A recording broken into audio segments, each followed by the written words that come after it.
घर की औरत पार्ट 3। मीना का घर ठीक से ही चल रहा था। मतलब अब सास और बहू दोनों कमा रही थी, खुद की जिंदगी जी रही थी, मिलजुल कर रह रही थी। लेकिन कहते हैं ना, दुख के दिन नहीं टीके तो सुख के दिन कैसे। अरे मंगलू, कहाँ है? कितने दिनों से गांव नहीं आया माँ की खोज खबर लेने। तभी मीना आ जाती है। अरे दादी साहब, कैसे आना हुआ? बताया नहीं, हम स्टेशन आ जाते। ये बोलते हुए मीना अपनी दादी सास के पैर छूने के लिए झुकती है कि दादी सास जोर की लात मारती है। बड़ी आई, कैसे आना हुआ? मेरे पति का मकान है ये। और तेरे बाप ने क्या दिया जो तू पूछ रही है, हैं? और ये क्या पहना है? न साड़ी न सर पर पल्लू, बात बात पर जबान खुलती है। दादी सास बोलना रोक ही नहीं रही थी। मीना को गुस्सा आने ही वाला होता है कि उसकी सास आ जाती है। क्या बात है मीना, कौन चिल्ला रहा है? मैं हूँ मंगलू की दुल्हन। बहुत चपर चपर कर रही है ये मीना बहू। इसकी जुबान पर लगाम लगवा ले। मम्मी जी, मेरी बहू है, घोड़ा थोड़ी ना है जो लगाम लगवा दूं। तभी वहाँ मंगलू यानी कि मीना का ससुर आ जाता है और मीना की सास को एक जोर का तमाचा लगा देता है। वाह, जुम्मा 2 दिन हुए नहीं कमाना शुरू किए, मेरी माँ के सामने होशियार बन रही है। मैंने बुलाया है माँ को, ये रहेंगी तो कम से कम इस घर की औरतें औकात में रहेगी। अरे जब से कमा रही है सर पर चढ़कर नाच रही है। चिंता ना कर मंगलू, मैं आ गई हूँ ना। दोनों को लाइन में लगा कर रखूंगी। दोनों बहू ने मेरे मंगलू की जिंदगी खराब कर रखी है। तभी वहाँ पोता यानी कि मीना का पति आ जाता है। पोता जो कि दादी का दीवाना था। दादी मुझे क्यों नहीं बताया कि आप आने वाले हैं? मैं गांव आ जाता कार लेकर आपको लेने। अरे तू तो जानता ही है, कार में बैठ नहीं पाती। पता नहीं, बहुत दिनों से लग रहा था कि तू और मंगलू परेशान है। आज मन नहीं माना तो आ ही गई मैं। देख, यहाँ आकर पता लग रहा है। क्या पता लग रहा है दादी? यहाँ तो सब ठीक है, किसी को कोई परेशानी नहीं है। क्यों माँ, क्यों मीना, क्या हो गया? इन दोनों को क्यों परेशानी होगी? इन लोगों ने तो परेशान करके रखा है। माँ और मीना के बारे में कैसी बात कर रहे हैं पापा? क्या हो जाता है आपको रह रह कर? तू तो खाना बना बना कर बेशर्म हो गया है, लेकिन मैं नहीं। मेरी माँ आ गई है अब इस घर में। अब यहाँ सब वैसे ही रहेंगे जैसा मैं चाहता हूँ। देख मंगलू, तेरी बहू काम करती है तो मुझे कोई लेना देना नहीं है, लेकिन मेरी बहू कोई दर्जी का काम नहीं करेगी। साफ साफ बोल रही हैं। लेकिन दादी साहब, वो तो बहुत अच्छा बुटीक चला रही हैं। बहुत अच्छा चला रही है, लेकिन हम लोगों ने अपने घर की बहू से ना काम नहीं करवाना। अरे इसके बाप को शादी के वक्त ही बोल दिया था। और इसके बाप जिन्होंने दहेज में एक साइकिल दी थी ना, कैसे हाथ जोड़कर कह रहा था, मेरी बेटी आपके घर आ गई, इससे सौभाग्य कुछ नहीं। अब देखो इसकी बेटी, बहू आ जाने के बाद सर पर चढ़ रही है मेरे मंगलू के। मीना जो कि सास की बुराई सुनकर परेशान हो जाती है। दादी सा, छोटा मुंह बड़ी बात। लेकिन क्या पिताजी ने आपको बताया नहीं? सासू माँ ने अपने पैसे से ससुर जी के जन्मदिन में कार दी थी। ससुर जी इतने साल से स्कूटर से जाते थे, अब कार से जाते हैं। क्यों ससुर जी, बताया नहीं आपने? क्यों रे मंगलू, कार ले ली तूने? मुझे तो तू पैसे भी नहीं भेज रहा। 2 महीने से कैसे कैसे दिन काट रही थी और तू यहाँ कार से घूम रहा है। आप भी सासू माँ को अपने बैंक अकाउंट की डिटेल दे दीजिए दादी साहब, वो डाल दिया करेंगी पैसे आपके अकाउंट में। क्यों सासू माँ? मंगलू यानी कि मीना का ससुर, जिसने अपनी माँ को गांव से सिर्फ अपनी बीवी को लगाम लगाने के लिए बुलाया था, ये सब देखकर जोर से चिल्लाता है। मीना बहू, चलो दादी सास आई है, ये नहीं कि खाने पीने का इंतजाम करे।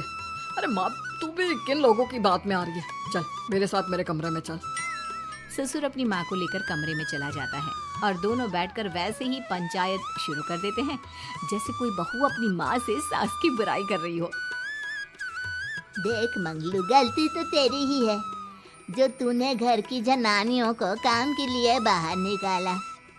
दूसरे तेरे पापा को देखा था, कभी मुझसे फालतू बोलते। अरे मरते दम तक तेरा बाप मेरी मुट्ठी में रहा है, यही सिखाया था मैंने तुझे। क्या बोलूं माँ, जब से ये मीना बहू घर आई है ना, इसने घर का सारा इतिहास भूगोल बदल कर रख दिया है। उस तितली से तो मैं बाद में निपटूंगी, पहले तेरी वाली को तो ठीक कर दूं। अरे बहू क्या आ गई, खुद को टाटा अंबानी समझने लगी है। माँ देख, जो भी हो, इस बात को याद रखना कि हमारे घर की परंपरा क्या है। औरतों का औकात में रहना जरूरी है। अरे बहू के साथ मिलकर माँ ये बहुत उड़ती रहती है। बेटा देख, गलती तो तेरी भी है, क्यों तूने इसे काम करने की छूट दी। मारना भी कम कर दिया है तूने इसे, वरना पहले आती थी तो बहू का कोई ना कोई हिस्सा सूजा हुआ या काला ही दिखता था। देखकर तसल्ली मिलती थी कि तूने कंट्रोल कर रखा है। इस बार तो काला और सूजा छोड़, अच्छी खासी चमकती दिख रही है ये। अब क्या बताऊँ माँ, गलती तो हो गई है। हाँ, वो कार देखकर पिघल गया होगा ना तू। अरे बेटा, औरतों को मुट्ठी में रखा कर। शान की साइकिल ज्यादा अच्छी कुत्ता बनकर कार चलाने से, समझा। मीना का ससुर अपनी माँ की बात को सुन रहा था। बस माँ, जो गलती हो गई मिट्टी डाल उस पर। अब बस तू ना घर पहले जैसा करके जाना। ये सब ना बहू का किया धरा है, समझी। मतलब बहू को ठीक करना है तो बहू की बहू को लगाम लगाना होगा, ठीक है। दोनों माँ बेटा बातें करके सो जाते हैं। सोने के बाद अगली सुबह मंगलू की बीवी यानी कि मीना की सास, माँ जी उठिए, ये लीजिए गर्म पानी और ये दादुन। चलिए तो याद रहा तुझे, वरना मैंने तो सोचा था कि बहू के चक्कर में पागल ही हो गई होगी बिल्कुल। अरे बहू के चक्कर में पागल होने का क्या मतलब होता है माँ जी। उसने मुझे मेरे पैरों पर खड़ा होना सिखाया है। मैं तो कहती हूँ उसके जैसी मेरी बेटी होती ना तो शायद मैं बहुत पहले जीवन का मतलब समझ चुकी होती।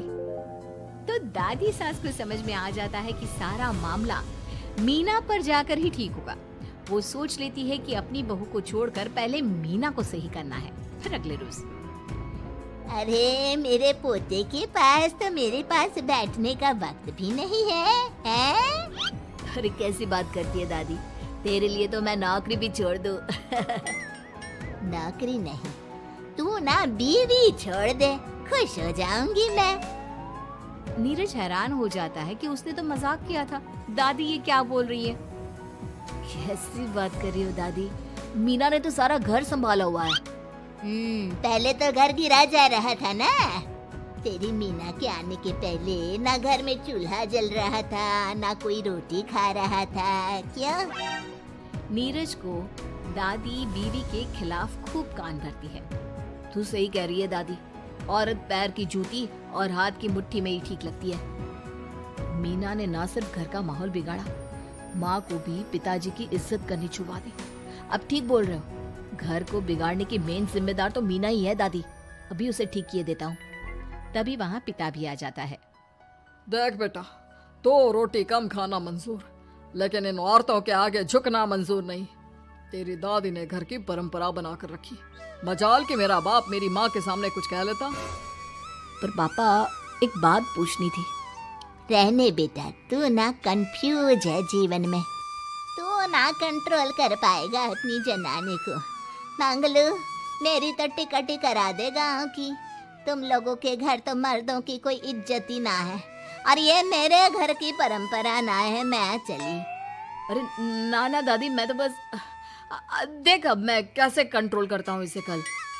फिर अगले रोज मीना ऑफिस के लिए तैयार हो रही थी कि देख मीना, आज मेरे दफ्तर से कुछ लोग खाने के लिए आ रहे हैं, तो शाम के खाने में। लेकिन आज तो मेरी मीटिंग है, फिर घर आने में मुझे देर हो जाएगी। तो मैं क्या करूं? बोला ना शाम को खाना बनाना है तो बनाना है, समझी। मीना को पति की बात अजीब लगती है, पर वो दादी सास के सामने कोई भी ड्रामा क्रिएट करना नहीं चाहती थी। ठीक है, मैं शाम को जल्दी आ जाऊंगी। अच्छा क्या खाना है प्लीज जल्दी से बता दीजिए। पर बेटा तू तो बहू सास को चुप रहने का इशारा करती है, लेकिन पोते को तो लड़ना था। वो मीना पर जोर से चिल्लाता है, मीना देख ज्यादा हीरोइन मत बन, आज ऑफिस जा रही है तो जा, लेकिन सुन तुरंत रिजाइन देकर घर आ जाना। ना मुझे तेरी कमाई चाहिए ना ही तेरी नसीहत। आज से घर में वही होगा जो मैं चाहूंगा, समझी? अरे कैसे लैंग्वेज बोल रहे हो, ये तुम्हारी बोली नहीं है, कौन सिखा रहा है तुम्हें? तभी दादी सास आ जाती है। क्या बोलना चाह रही है बहू? मैं मुन्ने के कान भर रही हूँ, हैं? हाँ मुझे तो यही लग रहा है, वरना हम लोगों का घर अच्छे से चल रहा था, सभी मिलजुल कर एक दूसरे को इज्जत देकर रह रहे थे। लेकिन अब तभी मीना को उसका पति जोर से डांटता है। सास बेटी बहू की लड़ाई को बर्दाश्त नहीं कर पाती। देख नीरज, बहू को डांटना या फिर बहू के साथ गलत व्यवहार, ये सब मुझसे बर्दाश्त नहीं होगा। वाह रे वाह, सारी जिंदगी जो पति की डांट और मार खाती रही, अब बहू को थोड़ी सी डांट क्या पड़ी, गुस्सा आ गया। हाँ माँ, क्या हो गया? मैंने तो मीना को कहा कि देख नीरज, मेरी बहू को कुछ नहीं कहेगा तू।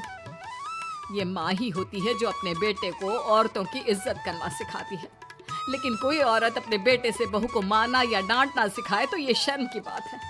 मैं नहीं चाहती कि तू औरतों की इज्जत ना करे, जबकि मैं खुद एक औरत हूँ। दादी सास बहू की बात सुनकर शर्म से सर नीचे कर लेती है। सच कहा सासू माँ, एक रानी ही अपने बेटे को राजकुमार की तरह पालती है जो दूसरी औरतों का सम्मान करे। काश दादी सास भी पिताजी को अच्छे संस्कार दे पाती। मीना की बात सुनकर दादी सास उन लोगों से माफी मांगती है। मैं समझ गई बहू, औरतों की बेइज्जती करने को घर की परंपरा समझती थी, झूठी शान समझती थी। वो सब गलत है। औरतों की इज्जत से घर में माँ लक्ष्मी और सरस्वती का वास होता है। मुझे माफ कर दो।